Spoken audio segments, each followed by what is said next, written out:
తెలంగాణ ముఖ్యమంత్రి home minister Revanth Reddy Gachibowli circle inspector Mohammed Habibullah Khan ని transfer చేయడం రేవంత్ రెడ్డి అవినీతి ఆకాశాన్ని అంటుకుందని 100 రుజువుల్లో ఇదొక రుజువు.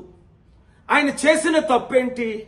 Ponguleti Srinivasa Reddy king of corruption కొడుకు మీద ఎఫ్ఐఆర్ ఫైల్ చేసినందుక అని మీడియాలో రచ్చ రచ్చ అవుతుంది.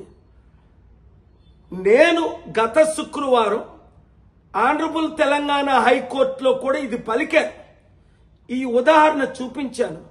9,292 ఎకరాలు 6 లక్షల కోట్లు విలువైన డీల్స్ కి బినామీకి ఇస్తున్నారని పొంగులేటి శ్రీనివాసరెడ్డి కొడుకే దానికి ఉదాహరణ అని, అవినీతి జరుగుతుందంటే పొంగులేటి శ్రీనివాసరెడ్డిని రాజీనామా డిమాండ్ చేయవలసింది బదులు ఒక హోమ్ మినిస్టర్ గా రేవంత్ రెడ్డి ఆయన శంకనేసుకుంటూ వస్తూ కళ్ళు నెత్తి మీదకొచ్చి అవినీతికి కింగ్ ఆఫ్ గా మారిపోయాడు రేవంత్ రెడ్డి.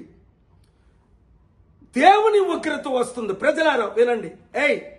చిత్తశుద్ధున్న మీడియా, అమ్ముడు పోకున్న మీడియా వారందరూ ఈ వీడియోని ఇమీడియట్ గా బ్రేకింగ్ న్యూస్ లో ఇస్తారు.